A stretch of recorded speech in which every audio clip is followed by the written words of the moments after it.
Support for Podcast by Night comes from Midnight Syndicate. To find out more about their gothic horror instrumental music, please visit midnightsyndicate.com.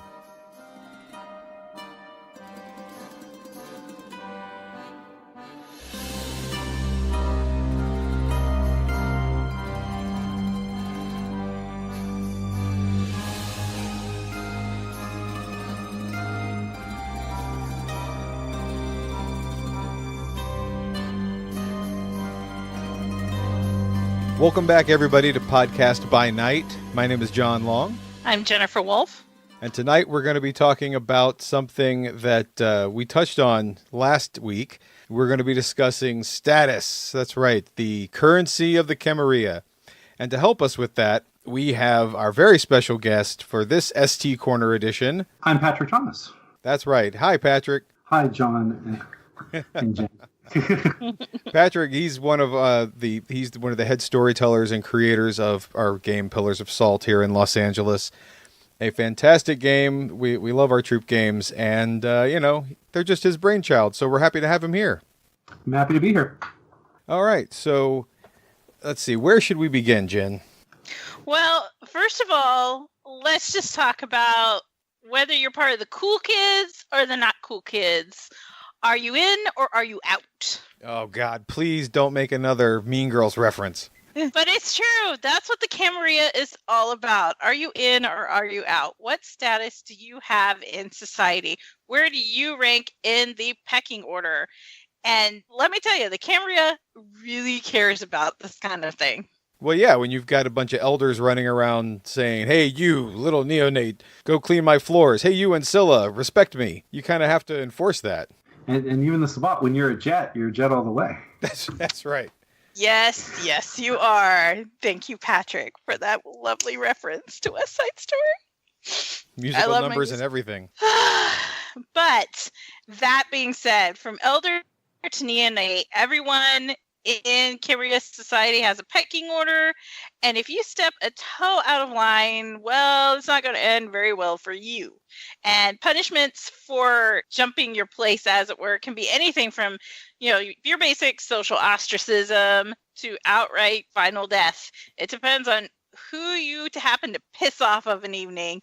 And if you cross someone who maybe you shouldn't have, make sure it's not someone who has more political sway than you do. That's right. This always comes down to whatever your level is, your ranking, so to speak, in the Camarilla. Make sure that you play nice with the people above you and make friends with those below you, because you never know when you can throw them under the bus. Which, is often. Yeah, hey, a guy's got to live. So the funny thing about status, though, for most players who are coming into your game, whether it's a tabletop or a LARP, status is this weird concept in role-playing. It's mechanically a little finicky. And first of all, you're taking a rather intangible concept of arbitrary rankings amongst people, and you're trying to somehow turn that into a mechanics aspect in a game and do it in such a way that everybody has the same playing field as they're moving about the game. So it kind of gets a little weird. I have to admit, I am a person who has never quite got status, and that's why John and I are like, well, let's have a storyteller explain it, because they know how to use status. Right. So one of the another quick hurdle for status, because a lot of people feel that they're losing their role-playing connection of, why do I have to be nice to this guy I hate just because he's important? And if you think about every day when you go to work, you don't necessarily like your boss, but your boss you got to do what your boss says. You got to respect your boss. And then you have your coworkers, and you don't want to bash on your coworkers too much, but you might be able to manipulate them a little. And maybe you're important enough that you have an assistant and that you could tell your assistant to do things. None of this has to do with how you actually feel about these people, but there's this very determined ranking that is occurring, and that artificiality occurs in the sex of vampires as well. I only hope to rank an assistant one day at my job. I guess that's what my student worker is. My student worker is sort of my minion. I make them go do things. So, And when your minion messes up, you get the fault. Yeah, it's very true. It's absolutely true. See, that's why you have the minions, so you can bag on them. It makes you feel better. Well, yeah, exactly. Keep minions around to do the work I don't want to do, and then I can smack them around. No, I never smack one of my student workers around. I love my student workers. All of us have been that minion. Yes. And all of us have gradually grown either above or at a different part of our life, but we all know that we're moving to a different stage. And understanding that we're all at that point where there isn't no real way to get lower unless you're fired in real life. In the Camarilla, you really can't get lower than being a Camarilla member until you're fired from the Camarilla. And you're essentially removed from the protection of that job, so to speak. Okay, so what is status? Status, quite simply, is that thing that makes you better or lesser than someone else. That was a great analogy with the whole boss thing, putting it in perspective, like you said, layman's terms. People can have either good or bad status. In the game, we consider this as a positive and negative status. The status that is positive reflects well upon us, such as you are honorable, you are noble, you're loyal. And then there's also vulgar or untrustworthy. Those are the negative sides that kind of cast a shady eye in Camarilla society your way. Also, those individual words sometimes have like special abilities and powers based on like your sect and what's going on. Like it might be you can go talk to anyone you want without it mattering, or if someone says something negative about you, they're not allowed to. So while you're actually playing the status game, you might want to hunt certain individual statuses down to improve your character and your environment. Now, Patrick, you said that those words, those status labels, have certain abilities in game. And Jen, stop me if I'm going to jump ahead or something, because I tend to do that. In game, for the player, how are we supposed to instinctively, as members of Kindred Society, instinctively know someone's status? Or how if I had that ability to just walk up to talk to anybody, how would I reflect that? Okay, so under By Night Studio rules, theoretically, you instantly know the status of a member of your sect unless there's some type of alternative identity happening. So we kind of colloquially call it Highlander magic. Just like the Highlander TV show, you walk in and you see the guy and you know he's important. It's the tingly feeling. It's the tingly feeling. Theoretically, in By Night Studios, if you are in front of another member of Vampire Society and you know they're a vampire, you instantly know how cool they are, how important they are, and how they relate to you. Okay, and then as the player, how would you use that? Like, are they wearing a tag and you say, "Oh, look, you're noble," so you treat them as such? Different games will have different methods. You're always allowed to ask out a character, well, what statuses do you have? You theoretically don't know how they've gained the status. There's another skill called politics that lets you know how they gained it, so you'll know a little bit of history behind that person. But theoretically, they have to at least say, I have the status. So no one can be, oh, I was the prince and you didn't know and you did some massive faux pas. You instantly should know. And if you walk up to a group of people and you want to know what's their status, you would have the full freedom to say out of character what's their status.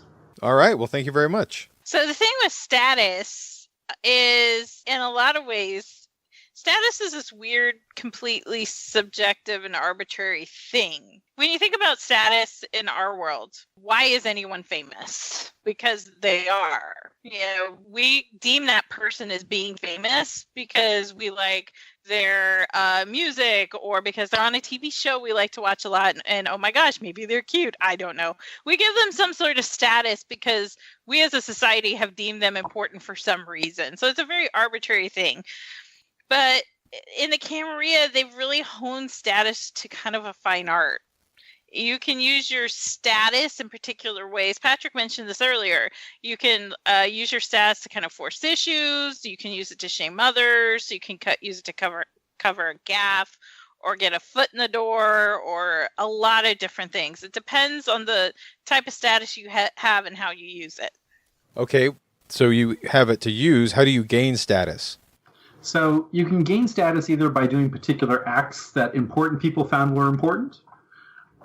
You can gain status by doing particular deeds even if other people didn't like it. Like, for example, one of the hardest statuses to gain is that you were the successful guy who killed someone in a blood hunt. The leaders of the city may hate you, but they still have to honor you did something good. I mean, but even backing it up a step, just by being a member of the sect, you have some sort of status. Because if you aren't a member of the sect, you don't have any status in the sect. Right. That comes down to what last time we talked about fledglings. Acknowledgement. Is that a status? Yes.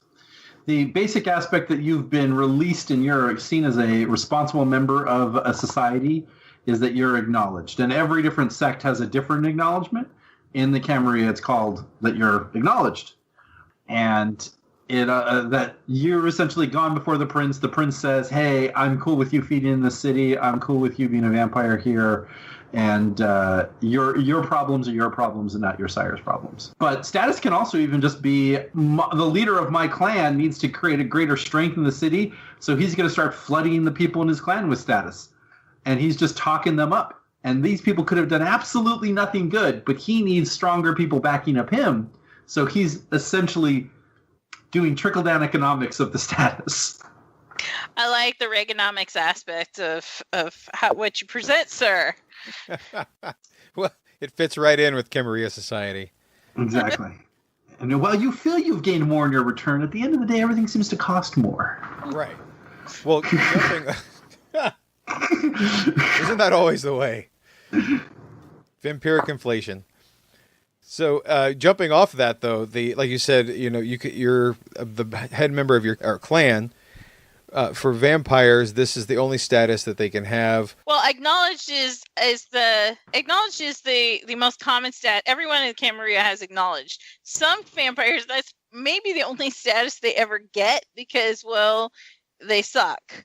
But there's other kinds of status and other ways of gaining status. So, like, age and generation gives you a certain level of status. If you're really old or you're really potent, you are an elder, you are respected, people will give you status even if you haven't done necessarily anything to earn it.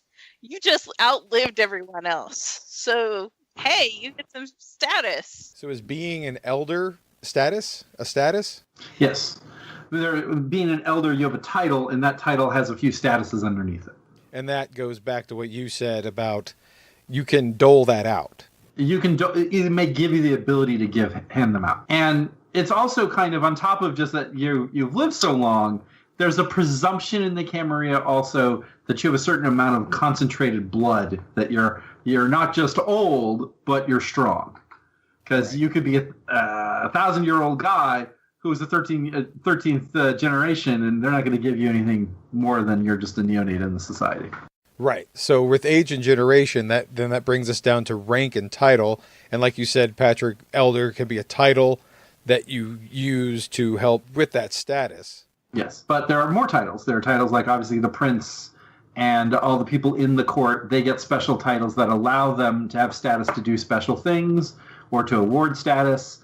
And they kind of create a buffer between those who don't have status. Also, Justicars and Archons, they also have specific status that allow them a little bit of flexibility because they're moving around so much.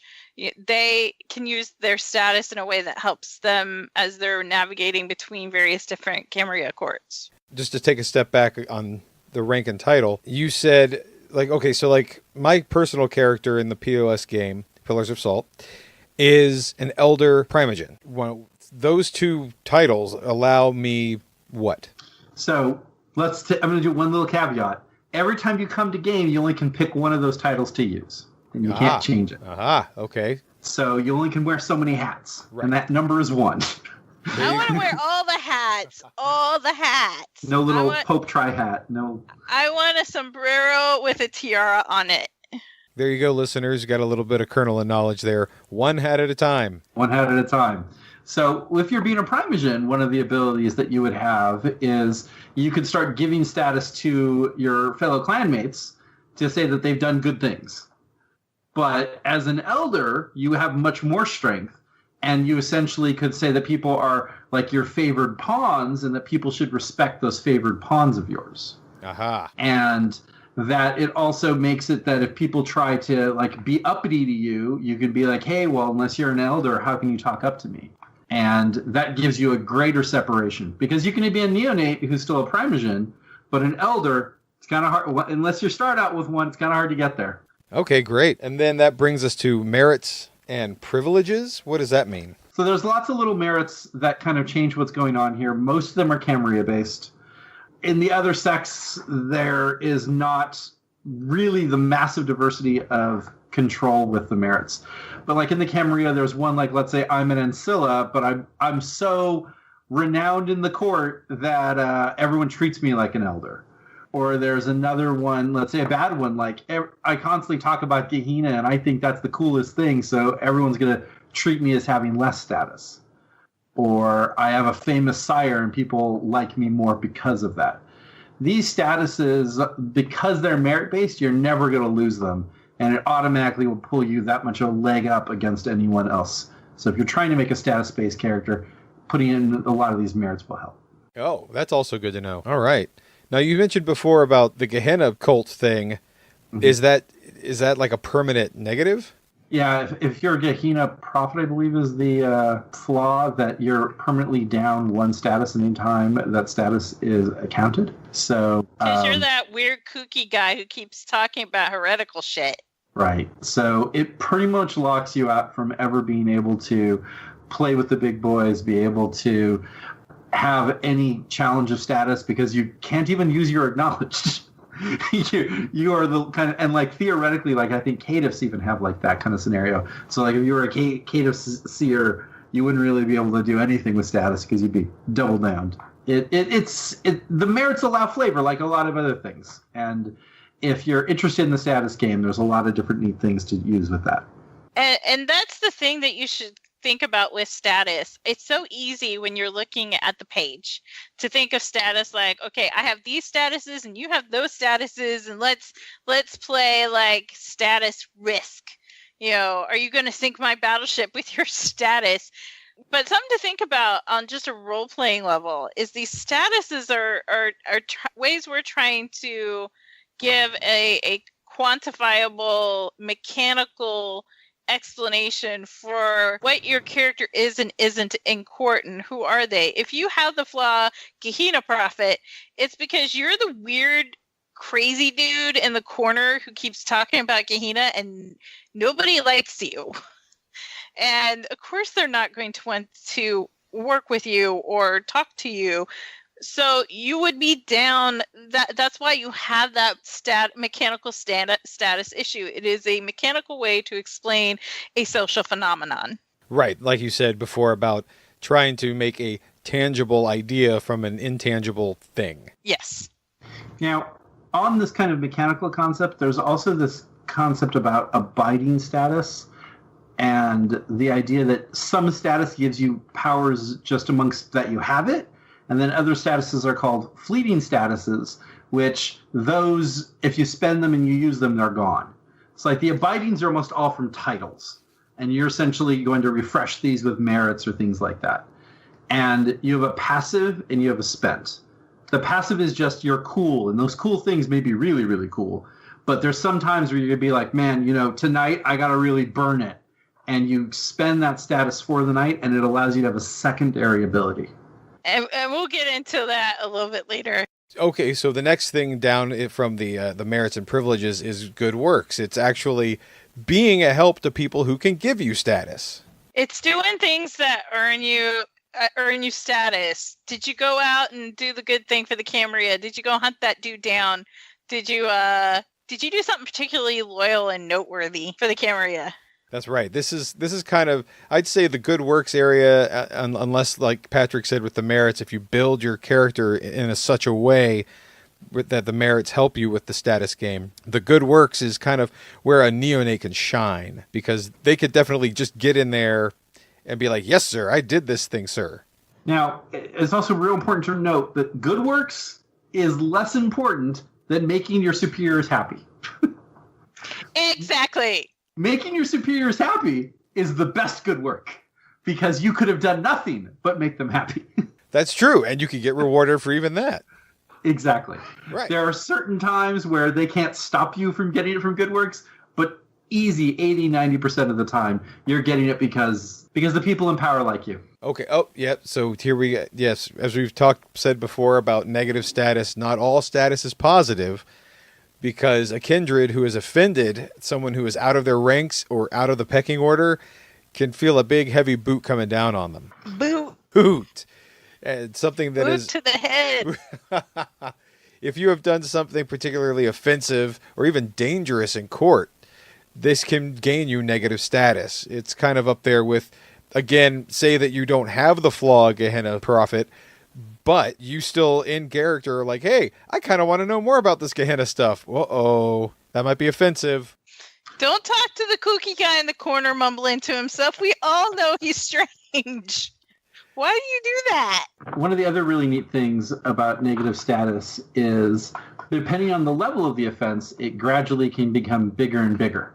So if you made lots of little mistakes, it can actually eventually be like one huge mistake.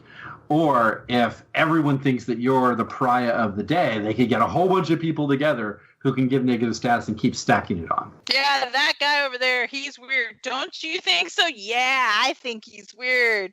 Let's go storm the castle. I'm starting to feel sorry for the kook in the corner. Yeah, that kook in the corner, he's having problems. He is. Luckily, most of the time, the way that the titles work and who you can give negative status to, it's kind of in the sphere of that person's job.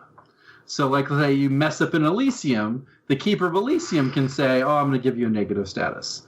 Or if you were cowardly in a fight, the sheriff can try to give you negative status. The prince can kind of always give you negative status. So that kind of tips you over a little bit more. And you also can just be like, hey, the prince can say status is not an issue. We hate you and we're going to kill you. That's always still allowed. But remember that even if they like you, constant problems will eventually build to the point the whole court has to hate you. Wow, that's a heavy load. Yeah. On the bright side, if you do have certain kinds of positive status, you can actually combat this negative status. Now, how does that work? There are some statuses that essentially you got a good rep to start, and someone's like, oh, well, you stepped on my shoe, and you're like, well, yeah, but this shoe stepped on many Sabbat heads, so you shouldn't cause a problem with me today. And then they're forced to kind of essentially double down on their aggressions against you. And there's get out of jail free cards essentially are in the status game too. Oh, and all status, of course, like you said, this tangible, intangible thing has to have a way to be held accountable. You have to have an accounting for all this status, and that job falls to the glorious title of the Harpy, or the office, position, what would that be? It'd be a title. Title of Harpy. Harpy of the Court. I wouldn't call it glorious. I would not call it glorious. I was trying to be sarcastic, but I was a little too excited. So it's kind of interesting that only the Camarilla does this, even though every other society does have status. And the Camarilla, because it has such an ebb and flow and it's changing every moment, the idea is there's supposed to be someone who's going to be an arbitrator. A person to say, oh, that was just too petty, we're not going to deal with that. But it's a completely biased arbitrator. Oh, sure. And the idea of the person who becomes the harpy or the influence of the minor harpies in the city, they can absolutely say, oh, you chew bubblegum? That's a problem in Elysium. Well, it wasn't for that guy.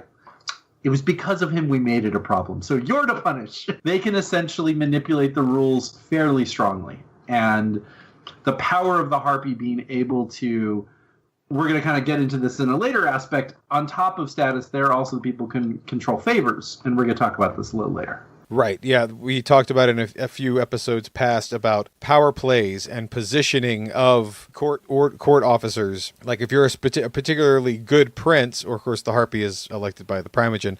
If one particular primogen really has it in for somebody else, they can push for their candidate for harpy, get their guy in the office, and then bam, it could be curtains for the other guy. It's really noteworthy to know that the harpy is one of the few titles that has no prince influence whatsoever. It is meant to kind of almost be the stopgap between the absolute power of a prince. It is the kind of legislature versus, well, I guess it's more the Supreme Court versus the executive, and then the Primogen Council is the legislative. No wonder nothing gets done in the Camarilla courts. This explains so much. Oh, I'm learning so much already. You're right. That makes Think so about how much much sense. filibuster. There's a lot of filibuster. I'm not down with this filibusterness. No, sir. So, as you mentioned, John, yes, the Harpy is the keeper of all the status. And as Patrick noted, they are that stopgap to the absolute power of the prince. There's a lot of things a Harpy can do to anyone who's like messing around outside their station in terms of status. There's scandals they could call. They could start nice, juicy gossip, float that around the court. All of these things will affect a kindred status in the domain.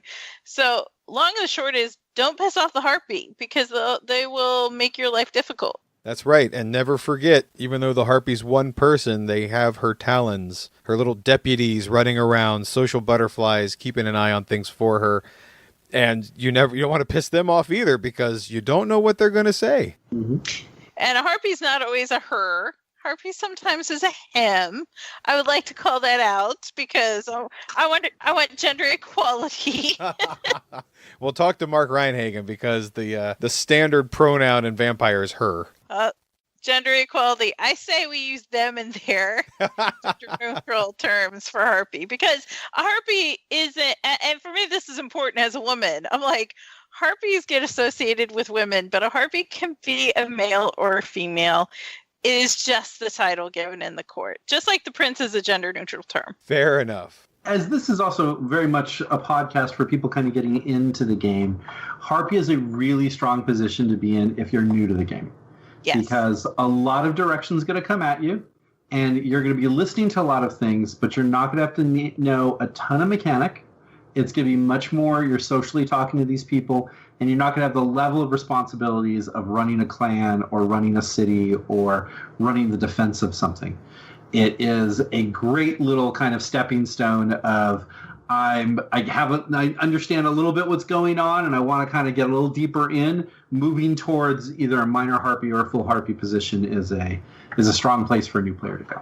Awesome. Hey, can I take a quick tangent on that, Patrick? For that new player, what would they have to do to get into that position? Say they walk into a game and they have we need new court members. So if there already is a Harpy there, they essentially would go around and they would discredit that person and say, oh, you know how they ruled about this on you? I would have ruled much better than that, because I'm friends with you, right? And they're like, well, you've done nothing for me, but it sounds like you'll do something for me. And they'll constantly push it because it's a vote of the Primogen. It's a lot less, you have to be right. You have to get everyone on your side. Because of the Primogen Council, you only need to get a majority. And if you could split the vote a few ways, it's kind of easy to get in that way. As long as you can make yourself either seem incredibly impartial that everyone loves that, or incredibly partial to enough of the people who will get you in. All right. And once you're in that position, you're hearing all the gossip. You're hearing all the stuff. You're right, Patrick. It's a great way as a new player to kind of start learning the ropes of how power works in a Camarilla court without having to have too much commitment. No one really is paying attention to whether a Harpy is going to fail or not. They're always paying attention to the Primogen or the Prince. Right, and you'll be heavily bribed to get things in the way that other people want it. It's just like a man for all seasons. You know what? You can be bribed as a judge. For whales. For whales. Sorry, rando old movie reference for those of you listening. If you haven't watched it, go watch A Man for All Seasons. So, you mentioned this earlier, but we're coming back to status and how does it work. So how does it work, Patrick? Okay. How does status work? I don't understand. So originally there's a concept called abiding, and then after abiding status is, I believe it is called fleeting status. Let me just triple confirm. Yes, fleeting. So abiding are things that you're going to be getting from titles. These are things you're never going to lose. It refreshes every night. And on top of every one of these statuses, you have a power just for having it, and then you have a power that you can spend it that night to kind of double down. The nature of the fleeting status are things that you've done, or someone says that you're cool, or a patron supports you. Those statuses, when you spend them, they're gone, and you got to go do something cool again. Now, making sure that you always have a pool of those kind of in the background to kind of use, it takes time. And you're going to always be at that moment like, well, is what I'm going to do right now important enough for me to spend that status? And you should have that kind of give and take because you're getting permanent powers that you then sometimes have to lose for that one big shot of the night. So By Night Studios, in their LARP mechanic, uses instead of abiding, they use innate. Is that the same thing? So no, innate status is the thing that you get from either a merit or the fact that you're in a sect. These are things that cannot really be ripped from you without massive kind of storyteller intervention or you're dead. So like if I have a famous sire, my sire's kind of always famous until he's an idiot. But as long as he's in torpor, everyone still thinks I'm famous. So that kind of cannot be eroded. And so the idea of an innate status is unchangeable while abiding based on title. And then you have fleeting, which is awarded. That's a brilliant explanation right there. Yes, excellent. And so now that we understand like what kind of status there is, like how can you use it? Yeah, what's the mechanic behind it? So there's a lot of these. And we're not going to obviously go through all of them. That would take an incredible amount of time. A whole episode, but just like the big ones that a new player would run into most often. So one of the most common statuses that someone's going to see is privileged. And this is something that all the elders have. And the biggest problem with privileged is if you try to say that a guy who has privileged is lying and you aren't important, you automatically get negative status. No! Wow. The person who essentially is that important says, hey, you're worth nothing and you're talking terrible about me. This guy needs to get beaten down. It even kind of goes to the point where no one's allowed to even believe it out of character if someone walks up and says something that if you say that person's lying. So, like, let's say I was walking up to John's character in our game, and John is a noteworthy elder, and I said, well, I think you negotiated with the Sabbat. And you say, well, no, I didn't. I think it... And I say, well, you're a liar. And that is not allowed because he's so noteworthy and so impressive in the city, I'm unable to even begin that kind of conversation. And if I say he's done things that aren't true, essentially he instantly can make me vulgar without having to have a harpy, without having to have any other conversation, just because that guy's so noteworthy in the city. Other than that status, one of the big problems you're going to find in the By Night Studios book is status is written in a lot of different places. There's some generic statuses, there's some sect statuses, then you have to figure out what title it's going to connect to. If you're really getting the status game, this is something you're going to want to make little quick sheets on because it is not the simplest thing just to go flip to the page of my discipline and I know everything.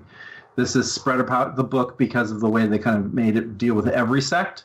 And so don't feel bad about asking people questions about this. It is a hurdle that a lot of people have to have. As a note to the new players, status is really complicated. We're all veteran players. Patrick has been storytelling in Vampire for 25 years. We all struggle with it, and it's hard to keep track of it. So if you're like, I don't know, this is scary, should I do this? Just remember, this is a hard aspect of the game. It's hard to get into the door. Once you have a few statuses and you begin to know yours, you'll then gradually know others. It's not hard because when you're using it, it's hard to describe it in the book. And so much other stuff I can say, you have this is what it means. Because reputation is dynamic. It's a very dynamic system. And don't be afraid to get your feet wet, but it is something that is hard to just say, here's the answer. Yeah. Right. And also, don't be afraid to ask. Yes. That's our mantra. Don't ever be afraid to ask. That's right. Asking questions is good. We are here to help you. So on the other side of the whole aspect of status and rank in the Camarilla is this other very ephemeral concept that the Camarilla uses, and that's called boons. So a boon is kind of like what makes the economy of the Camarilla. What's a boon, Patrick? A boon is a favor or a promise for a favor in the future or the return of a tit for tat of any type of commerce or trading, because money means nothing when I can put 5 cents in a bank account and have it grow with compound interest in all this time, or the idea of blood, I can eventually go find everything I need if I took the patience. Having time makes individual objects less and less meaningful, but favors become much more powerful as time progresses. So kind of this quid pro quo concept of I'll scratch your back and you'll scratch mine. And that has some sort of meaning in this society. Yes. And one of the kind of great examples for this is the beginning of the Godfather movie, where everyone's here at the wedding and everyone's like, well, if you ask Vito for a favor on his daughter's wedding day, he will not deny you. And everyone's going essentially to the de facto prince, and they're all saying, hey, can you help us out in these scenarios? And what the prince is saying, I'm very happy to help you out.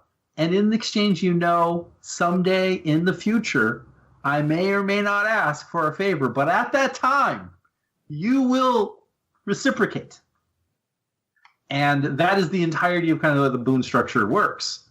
Because even at the moment in the movie where he's asked, I want you to go kill this person, he says, well, no, that's not the same. This person didn't kill your daughter. I'm going to do a lesser favor, and you're still going to agree to it. And that is essentially the communication that vampires are doing.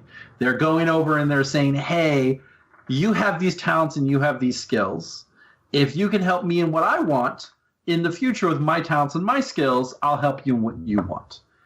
Now, everyone would fight over what is the value of it. So game mechanic has actually made a concept of a level of a boon. So you can very easily trade them as a currency instead of a true barter system of what is the value of anything. This network of boons between the vampires, as you said, is their currency, it's their economy and the lifeblood of the Camarilla court. And if they're ranked with the value, what are the values? Well, they start from the bottom and go to the top. So the smallest value is a trivial boon. It's very simply things that you would very quickly do for your friends, or even just minor aspects. Oh, can you introduce me to that person?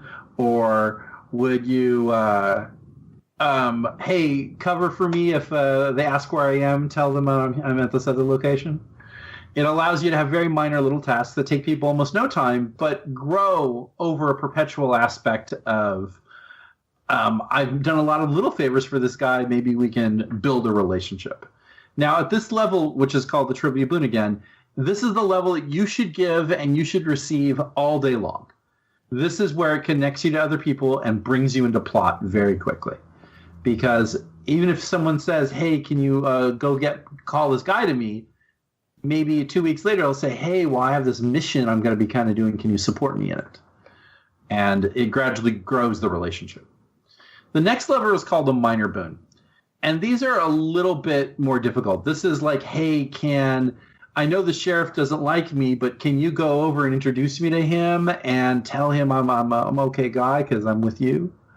Or if you could do something kind of more bothersome, like you'd be like, hey, my car got attacked by the Sabbat. Can you drive me home?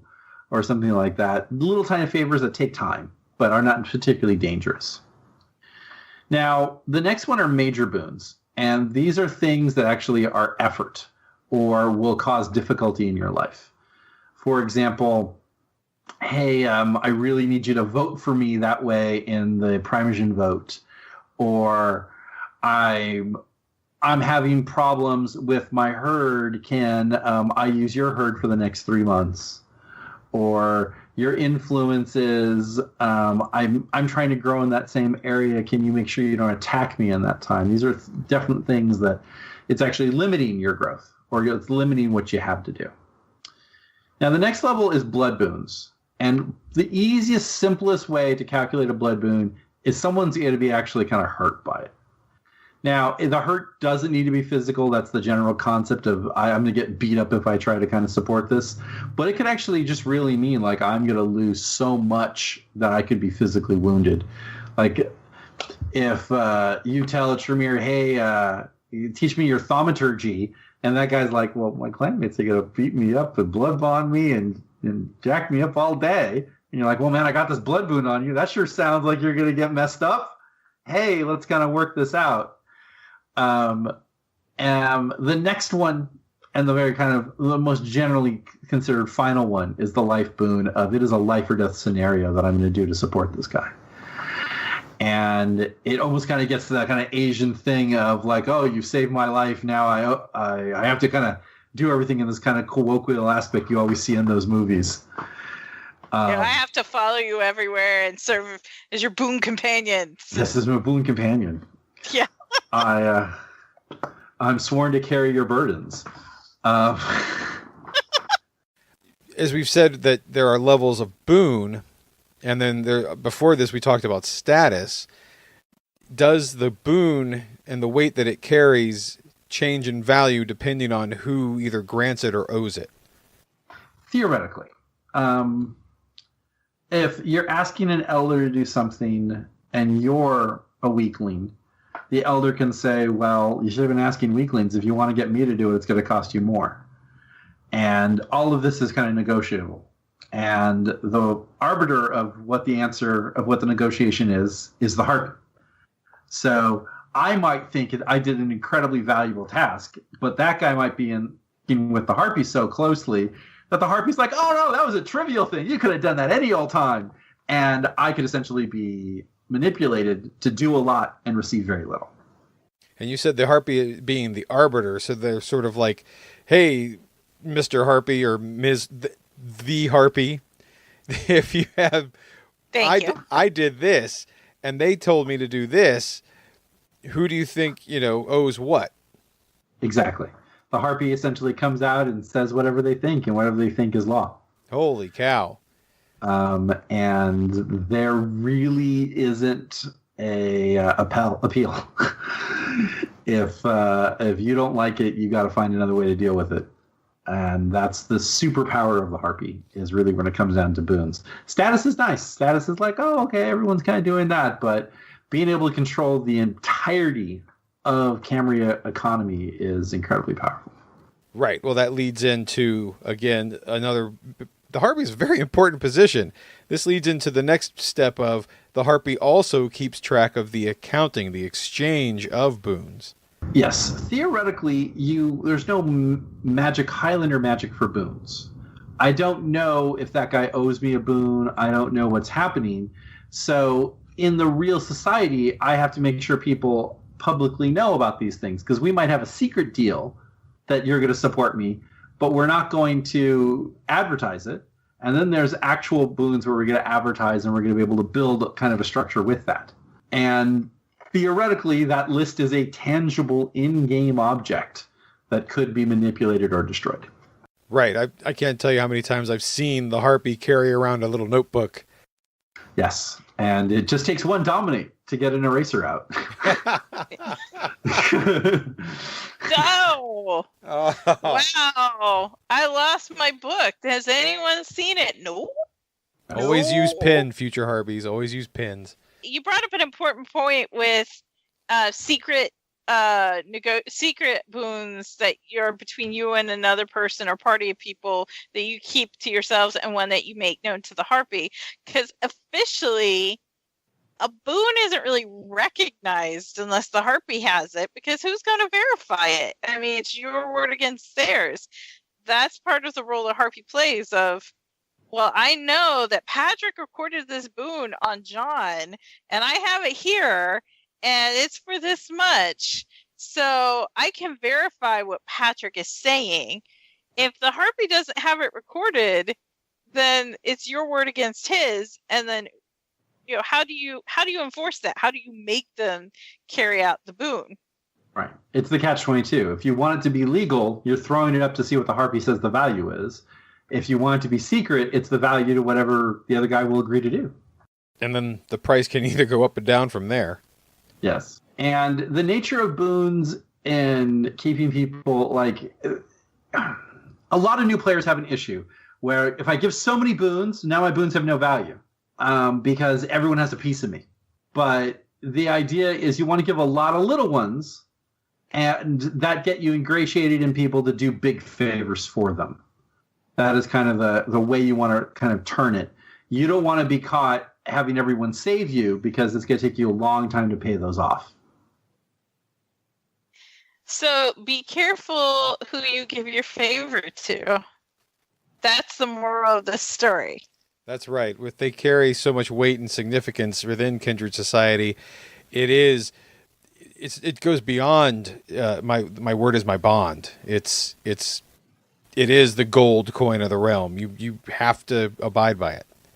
So on your word is your bond, the harpy has the ability to actually say that someone has not upheld their word, and they actually are given this very negative status called oathbreaker, which definitely makes them ostracized and have a big problem in the court. Well, I mean, obviously, if boons are the lifeblood of the Camarilla court, this is how their economy works, as they say. If you can't trust that person is going to uphold the boons that they've cast out, then the economy is at risk. I mean, how do you know anyone's word is worth anything unless they abide by it? Right. Which I like to see that the game does account for that, like you said, with the Oathbreaker status. It's sort of that does if the Harpy awards that, or rather doles it out, is that another aspect of the Highlander magic that everybody just knows, hey, that person's their word's no good? Yes. Everyone would know that person's word is no good. Well, there you go. It's like one of the worst negative statuses you could gain. Right. Don't be Oathbreakers. Yeah, I mean, you think about it, by not keeping your oath, not only are you undermining all of the boon economy, but everything about you now is called into question. Any information you've shared, your reliability, I mean, all of this now makes people kind of look twice at you, and you kind of risk being ostracized by the court. So you really don't want to be an oathbreaker. Right. All of this comes back to the idea we have to emphasize that the boon is an agreement between the two kindred, and you are both present to agree to it. Another thing, if you have to make sure the guy is going to keep his word, because let's say he's kept his word between me and John, but then let's say Jen doesn't keep the word. I don't keep my word to Jen. When I become a boon breaker, all my boons are gone. Whoa. Given and received. Really? Holy crap. It's really bad. Okay, but going along with that, say that they're extenuating circumstances. Are there cases where boons, can boons travel with you if you have to go to another court? What happens if the person dies? Okay, so theoretically, if it goes to another court, it should be worldwide, and it should be forever. And even to the point of it could have been some deal made even before the founding of the Camarilla. Wow. Okay, what about other sects? Now, other sects, the biggest problem is most of the other sects are based on a fundamental idea of going against the idea of the status. This is the thing that they're fighting. The anarchs don't like the idea of all this status game and all this boon game. And the Sabbat feel that this is the tool to control you with the elders. But they're also vampires. And they're also willing to do whatever's necessary to succeed in their own machinations.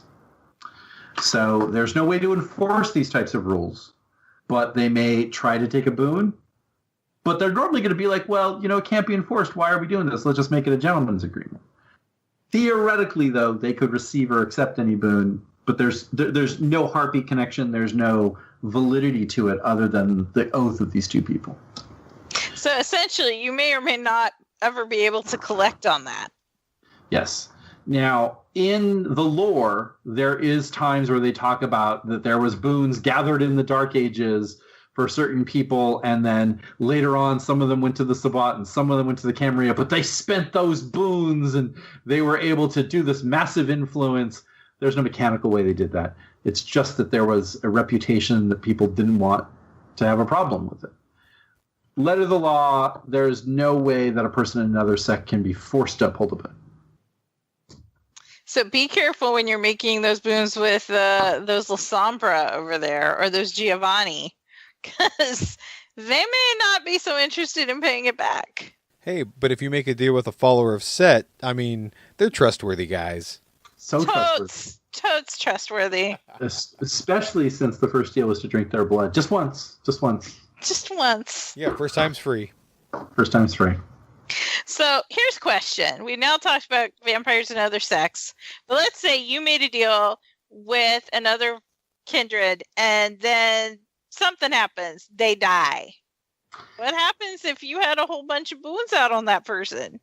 So, letter of the law, dead's dead. You're out of luck? Now, some people might say, hey, this guy was working for me. I am choosing to take some responsibility. There is no enforcement of that whatsoever. Theoretically, a person who's like, hey, this guy was my boy, and my boy went and did all this stuff. I don't want bad reputation from his actions to come back to me, so I'll pay off some of his debt after he died. That is entirely a role-playing thing. There's no mechanic that is encouraging that. But if you're ever in that position where someone who's working for you gets knocked off and they owed boons, it allows you to regain those connections that guy had. Hey, sure, yeah, I'll do those favors for you because, you did favors for people who supported me. And you're going to constantly then enrich positive feelings. If they feel that you did everything through a middleman and then you had the middleman killed, and then you're like, hey, I don't know anybody, nothing. It's going to create a problem. So, absolutely letter of the law, dead guys can't pay boons. But sometimes it's a little bit more complicated than that. So, one of the aspects of owing someone a boon is that, of course, that boon is an investment in you.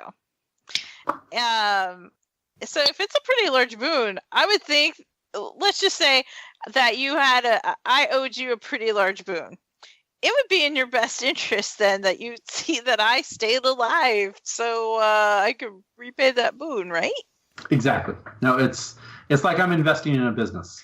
I'm putting money in the business. I'm not going to work to have the business fail because then the business will never pay me back. This also goes hand in hand with the idea that this is the heart of kindred society. This is part of that thing we talked about a couple episodes ago about the foundation of the Camarilla and how it's order from chaos. It keeps everything from devolving into the beasts that they really are. But no, we're still humane, right? Well, you're working for each other's mutual protection in theory. So you may not necessarily like each other, because most of the time you don't, but you realize that another person's usefulness is much more important to you and outweighs anything else. So you're not really willing to risk the investment. But then there's always that point where it's time to cut your losses. That point always comes. It does. It really does. I've been on both sides of that scenario where you've put out so many boons and you're like, well, at least people are going to want to keep me alive, so I pay them off. And then they're like, it's not worth it anymore. We don't think you're going to ever pay off enough. And all of a sudden, you're left in the cold when bad guys are coming. And there's other times where you've put out just the right amount and people think you have a lot of strength even if you don't. And everyone's like, oh, well, we got to support him for power because the boon I paid that Ancilla, now if he becomes prince, is going to be a much more valuable boon to me. So of my own accord, I'm going to support that guy for power. Right. Keeps things nice and tidy. So it's all about working the system, careful how you invest in it, and who's got what status in the court and how do you play it? Status and boons. The complex web that everyone weaves in the Camarilla. One of the things I've been kind of bringing up the last few times we've been recording is pop culture references. What are things that we can point new players to that are great, I don't know, non-vampire, or even could be about vampires, but they're just great non-Vampire the Masquerade examples to kind of draw from on how does this whole thing of status and boons work? So definitely The Godfather as all the movies of it is a really great reference. of a secret society that has to have its own type of policing and structure and connections of who's important in status and title and who I've done favor for and who I'm going to support in the future. Okay. Any other examples you have, John? The only example that comes to mind as far as negative status would be the movie Collateral, because it's a guy collecting on debts, and those debts are being paid with final death. And sadly, I hate to be also a broken record, but there is many examples of Game of Thrones status. Yeah, Always. Game of Thrones is rife with it. Just go watch any episode with like Peter Baelish in it. You're good. Oh, absolutely. I'm going to call up my bannermen. Oh, those ones don't come. Oh, there's a boon that you're going to marry my daughter. You choose not to do that? Oh, we're going to have a problem. There's a lot of it in Game of Thrones. I know we keep bringing up Game of Thrones, and I know you guys are like, really? Game of Thrones again? If you haven't seen the show, and I can't believe you're not one of the 1 billion people who saw the last episode of Game of Thrones, but honestly, go watch the show because it teaches you all the things you want to know about how does status and boons work in a feudalistic society. This is the Camarilla. But, like, I don't know, House of Cards, I think, is a great example. Like, one of actually the best modern examples, which I hadn't thought of, is Billions.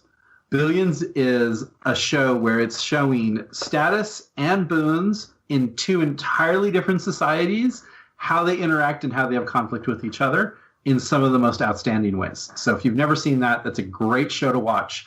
Where, like, Game of Thrones, it's like too weird. It's all like all fantasy and all this is I think that House of Cards is too political. This is a financier and an attorney, and how it essentially works with these guys doing boons and status growth in everyday living society. Oh, excellent. good. That's a good recommendation. And a different one, too. So, yeah, and a different one. It's I'm like, and it's not Game of Thrones. Or Mean Girls. I know John's so tired of me dropping Mean Girls.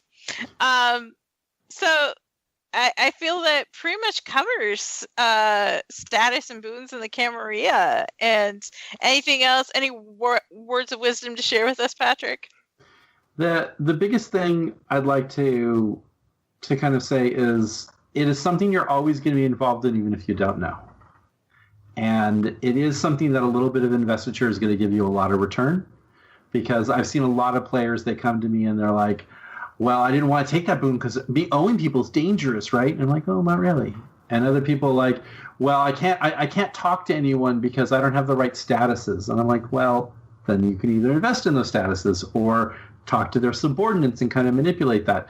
The status game is intentionally kind of meant to make you more included, but a lot of people feel that it is these big gates that stop them from being involved in stories that they want to be. And there's always a little hole that you can sneak past those gates. The fun part is finding the hole. Yes. Absolutely. So. And I love the idea that with the trivial boon expenditures, as we've discussed, give you a way to find those loopholes. You know, you can, hey, buddy, over there, I saw you talking to that guy. Trivial boon to introduce me. Yes. Yeah. I'm glad you mentioned that because I feel like people don't really understand the true value of the trivial boon and what you can do with it, like, and how that gives you a certain cachet in the court, especially when you have none. One of the classic sayings is you don't give a boon to someone who has no boons because you don't trust him. If they already are locked in the economy with 10 other boons, then you know he's going to keep his word because he wants to make sure he doesn't lose his. A guy who isn't moving back and forth in the boon economy is not someone who you normally want to invest in. It's like not trusting a person who has no vices. Yes. Good advice. Okay, well, everybody, that wraps up our Boons and Status ST Corner. Thanks again to Patrick for coming aboard. Thank you for having me. Your next one is going to be on the different clans of the Camarilla, and we're going to start with the very, very first clan, which is also the newest clan to enter the Camarilla, which is Clan Assamite. Clan Assamite, yes, that'll be fun. Yes. I'm so excited. We finally get to clans. Get to the clans. It is also particularly noteworthy because Clan Assamite in BNS has major changes. It is the clan through history has so much. If you played Old Vampire, things might be different, so it's a really important episode to listen to. Yeah, so please come listen to it. As someone who's currently playing an Assamite, if you have played Assamite in the past but haven't played it under BNS, I think it's a great chance to come and listen to see what's changed. If you've never played Assamite and you think you know what the Assamites are all about, come listen to this episode because you know what? You know nothing. That's right. Secrets from the mountain. Assamites are closer to a sect than a clan, and Yes. it's important to gather all those determinations. But thank you very much for having me. Well, thanks for coming on. Yes, thank you very much. All right, everybody. Well, we will talk to you next time. Remember, I'm your host, John. I'm Jen. And I'm Patrick. All right. All right, we'll talk to you later. Bye.